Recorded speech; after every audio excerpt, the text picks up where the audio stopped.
नमस्कार दोस्तों, स्वागत है आपका फिर से एक नए वीडियो में। तो आज मैं एक इंग्लिश स्टोरी लेके आया हूँ जिसको मैं हिंदी में ट्रांसलेशन करके बताने वाला हूँ। अगर आपको वीडियो अच्छा लगे लाइक कीजिए, वीडियो चैनल पर नए तो सब्सक्राइब कीजिए, बेल आइकन बटन को प्रेस करें और ऐसे वीडियो के नोटिफिकेशन आपको मिलते रहे इसलिए। और साथ ही साथ अपने दोस्तों के साथ, फ्रेंड्स के साथ इसको ज़्यादा से ज़्यादा शेयर कीजिए। तो शुरू करता हूँ आज की स्टोरी में। आज की स्टोरी का हमारा टाइटल का नाम है डू वॉट यू से। डू का मतलब होता है करना, कुछ भी करना मतलब कि डू। डू वॉट यू से का मतलब होता है कहना, या तो बोलना भी बोल सकते हैं। तो इसका पूरा मतलब हुआ जो बोलते हो वो करो, या तो बोल सकते कि जो कहते हो वो करो।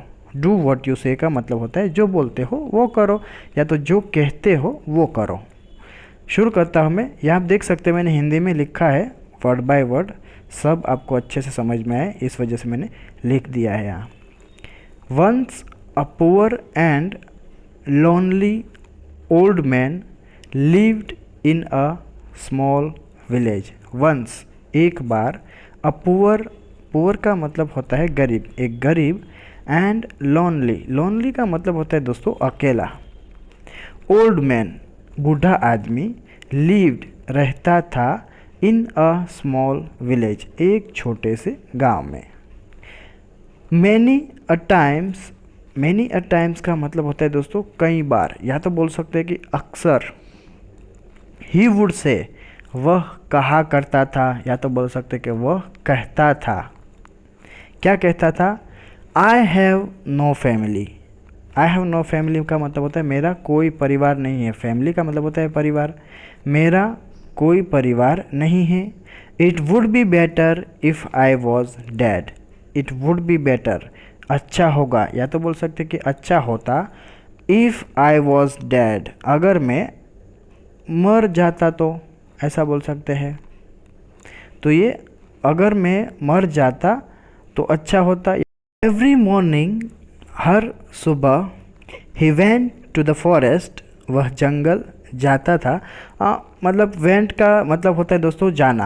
गो का second form went, go went gone, first form, second form, third form. He went to the forest वह जंगल जाता। He would cut some trees वह क्या करता? कट सम ट्रीज कुछ पेड़ काटता। And gather the woods in a bundle. Gather का मतलब होता है दोस्तों इकट्ठा करना, और woods in a bundle, bundle होता है दोस्तों गट्ठर, ऐसा बोल सकते हैं। गट्ठर आप सबको पता है ना, उसको बोलते हैं बंडल। तो क्या करता था वह? कुछ पेड़ काटता, जंगल में जाके कुछ पेड़ काटता और लकड़ियों का क्या करता था? एक बंडल में इकट्ठा करता था, एक गट्ठर बनाता था लकड़ियों का। Then he would sell it in the market. Then फिर ही वुड सेल इट वह बेचता था उसे, उस लकड़ियों को, इन द मार्केट बाजार में।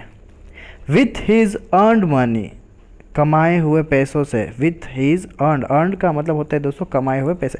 अर्न का मतलब होता है कमाना।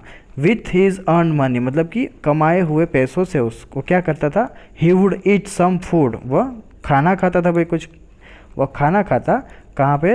At a small food stall. तो एक छोटी सी दुकान बोल सकते हैं, या तो स्टॉल आप सबको पता है जहाँ पर खाना मिलता है, तो वहाँ पर वो जाके खाना खाता था उसने जो पैसे कमाए उस पैसों से।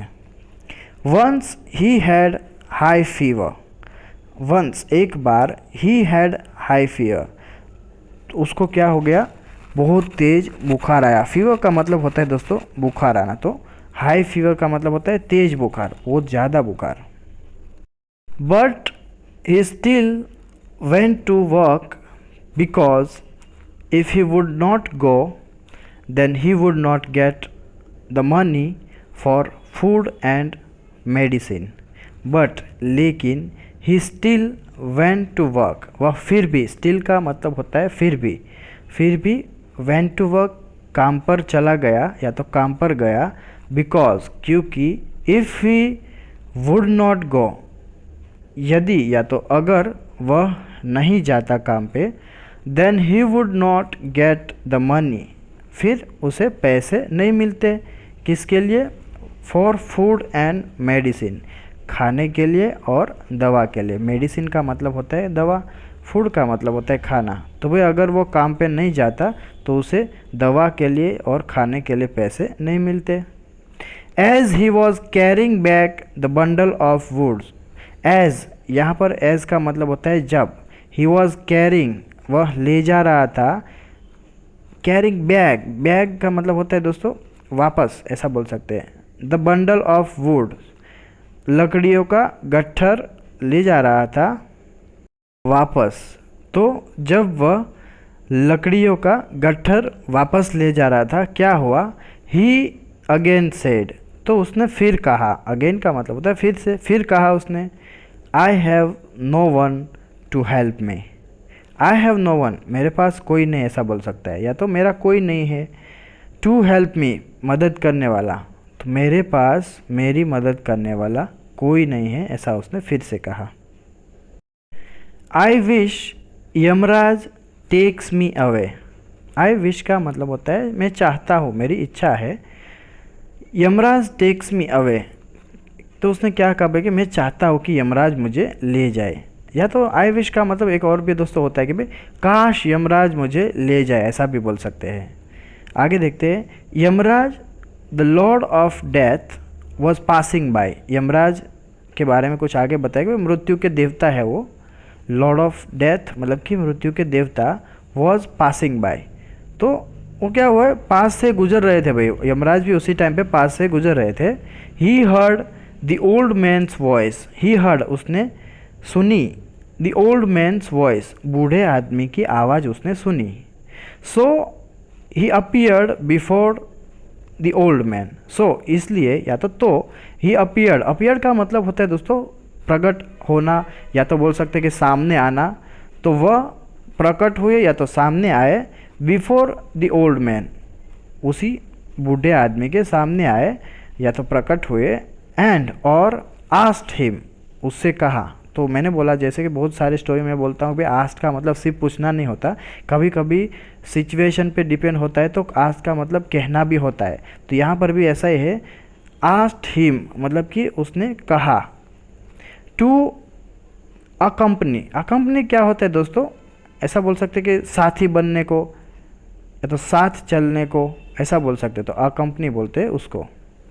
तो उसने क्या पूछा, या उसने सॉरी क्या कहा?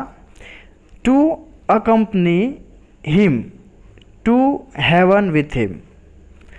तो अकम्पनी का मतलब साथ, और कहाँ पर साथ देने का उसने बोला, चलने का, हेवन, स्वर्ग में भाई। तो उसने उससे कहा अपने साथ स्वर्ग चलने को। उस बूढ़े आदमी को यमराज जी ने कहा कि भाई तुम चलोगे मेरे साथ स्वर्ग, ऐसा उसने पूछा। अकम्पनीड का मतलब कहते हैं साथी बनना, साथ चलना। बट, लेकिन दी ओल्ड मैन, बूढ़ा आदमी जो था वो गॉट स्कैर्ड, डर गया। एंड सेड, और बोला, या तो और कहा बोल सकते हैं। इन्वर्टेड कॉमा मतलब कि कोई बोल रहा, कोई कह रहा है कुछ, या तो हाईलाइटेड किया हुआ है। तो क्या बोल रहा है? ओह मतलब कि अरे। I was only asking for some help. I was only asking, में सिर्फ पूछ रहा था भाई, किसके लिए? फॉर सम हेल्प, मदद मांग रहा था, ऐसा बोल सकते हैं कि। तो मैं तो सिर्फ, या तो मैं तो बस थोड़ी मदद मांग रहा था, उसने ऐसा कहा। Yamraj helped the old man, Yamraj ने मदद की। हेल्प का मतलब होता है मदद की। द ओल्ड मैन, बूढ़े आदमी की। टू कैरी, कैरी का मतलब होता है उठाना, तो उठाने में। द बंडल, वो जो लकड़ी का गट्ठर था, वो गठरी थी, वो उठाने में उसकी मदद की। एंड थॉट, और सोचा। विथ अ स्माइल, स्माइल का मतलब होता है मुस्कुराहट, तो मुस्कुराते हुए उसने सोचा। क्या सोचा? He does not believe in doing what he says. He does not believe, वह विश्वास नहीं रखता। बिलीव का मतलब होता है विश्वास या तो मानना। वह विश्वास नहीं रखता इन डूइंग, इन डूइंग का मतलब होता है करने में। वॉट ही सेज, जो कहता है वो करने में उसे क्या होता है, विश्वास नहीं रखता, वैसा बोल सकते हैं। तो फ्रेंड्स, यही था हमारी स्टोरी का मॉरल कि भाई जो भी बोलो उसे करके दिखा, या तो ऐसा मत बोलो जो आपसे नहीं हो ऐसा। तो यही हमारी स्टोरी का मॉरल है दोस्तों। होप आप सबको वीडियो अच्छा लगा होगा। अच्छा लगा तो लाइक कीजिए, चैनल पर नए सब्सक्राइब कीजिए चैनल को, press the bell icon button also, and अपने दोस्तों के साथ, फ्रेंड्स के साथ शेयर कीजिए ताकि उन लोगों को भी हेल्प हो इंग्लिश अपना इम्प्रूव करने में। मिलते हैं एक नई स्टोरी में, नए वीडियो में। Till then take care, keep learning, have fun.